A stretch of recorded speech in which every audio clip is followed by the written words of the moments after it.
Hello, friends, and welcome back to Aaron's Anxiety. I am your host, Aaron, your personal guide through anxiety. So that's my intro every single time. And I'm usually in this truck. And I'm usually wearing one of the company t-shirts. And so I wonder if it feels like deja vu to you guys. Like, have I seen this one already? I don't know. He started like that last time. Or the last 186 times. So, I try to find some normalcy. But anyways, so I had a great idea for a video today of something that I used to do, and I don't remember where I picked it up, but it was something that actually meant something to me and had weight and value to me when I was going through the thicket of anxiety. So, as you go through anxiety and as you're recovering, what you'll notice is that you'll have longer periods. I'm gonna roll this window because it's kind of crazy out there. You'll have longer periods of feeling safe and feeling happy, feeling like the normal you. And so it's kind of like the whole one step forward, two steps back. That's what it's gonna seem like at first. But as you start to make progress, it'll feel like one step forward, two steps back, one step forward, one step back, one step forward, two steps forward, one step back, and then that's how it is. And pretty much you're on a train, and now all you're doing is taking steps forward. And you'll notice that those times of you in the thicket of anxiety versus you happy, healthy, and in your right state of mind where you feel comfortable and safe, you'll notice that this one will overtake the other one until eventually most all of your time will be happy, healthy, back in line. So, but it is very hard not to get discouraged, especially when you feel like, oh, I'm making all this progress, things are going so great, and then all of a sudden you have a day or an hour or a couple days where you just drop right back into the stew of anxiety, and you think, oh man, I was doing so good, I thought I was on the right track. What's happening? What am I back to where I was? Do I have to start all over again? Is it worth starting all over again? Blah blah blah. If you're in that and if you're experiencing that, which a lot of people are, keep rolling, keep going exactly how you're doing. Change nothing. That is just your body healing itself. And I always say the best way to think about it is that think of anxiety as the little gremlin that's living in your brain, and he's trying to take back over your brain. And so you're beating him down. Well, he's going to get a second wind or a third wind, and he's going to try to rise back up, and that's what will feel like you're degressing, not progressing.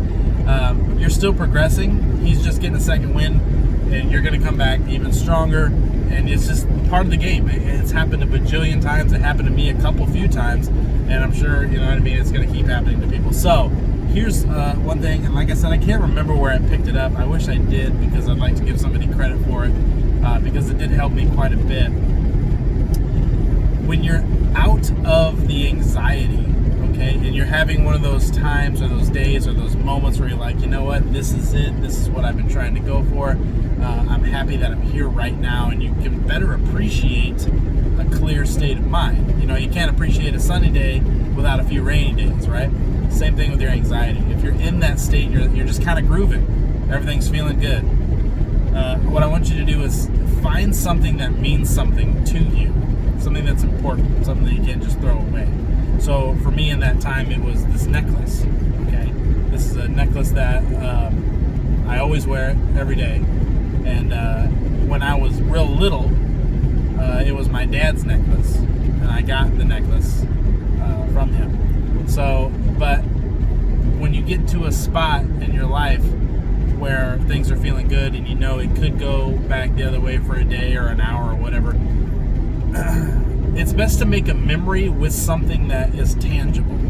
And so what I would do, I was like, okay, this is my dad's necklace, and I would hold it and I would say, I'm in a healthy state of mind right now, I'm happy, and I like being right here right now, and I know that this is going to continue, but I also know that I could regress a little bit. So it helped me, because when I would regress on those days, I could just literally grab my necklace and go, yeah, I'm holding this the exact same way I was when I was feeling great. And it's just like a little subtle reminder that, hey, you're good. Things will be fine. You'll get back to it, because it's really hard to feel hopeful when there's no light. You know what I mean? When you're sitting in the dark. So this is just like a little bit of a candle to get you through that darkness, to say, hey, look, brighter things are to come. And I know it sounds kind of corny, but it worked. It for sure worked. I would be having a rough day and I would remember, oh yeah, my necklace. I got my dad's necklace. And I would hold on to it. Like, all right, I'm going to feel better. I'm going to get better. I'm going to feel better. And then eventually got to the point where I stopped doing that. And honestly, I almost forgot about it until this whole last stretch of me trying to get off a Lexpro. But I'm just grateful that I did find that along the way. So here's the other side coin. I do want to update everybody on my journey through trying to get off Lexpro. I am back on the 5 milligrams a day like I was, which I have to take that now. Taking it. So going back, it's kind of weird because my body was going through withdrawals without it. And now going back onto it, I'm having like a miniature version of what it was like to start it. So when you start it, it's kind of like, you get a couple side effects. You'll feel a little weird every now and then. I'm having like a very mini version of that. Big version what that normally was. Excuse me. So, that being said, I'm pretty much back in the clear with that. That was an experience. I still haven't talked to the doctor yet. I haven't got a hold of him. I know he's been very busy with the whole COVID thing, and so it's not exactly pressing at this point. You know what I mean? It is what it is. I'm still happy and healthy and glad to be where I'm at on the medication, so I'm still good. But it is something that I'm going to bring up at my next doctor's visit, and so we'll see how it goes. But other than that, yeah, back on Lexapro, 5 milligrams, 5 milligram, baby. If it gets bad, I'm going back up to 10 too, because I was at 10, and 10 was nice too. So if you guys have any questions, or if you have a technique or a tip or a trick to kind of help people get them through the thicket, kind of like my necklace story, let us know. You know what I mean? There's so many small, subtle ways of just helping you get through that time that we don't realize until we're in it, that it can be beneficial and helpful. And this for sure one helped me.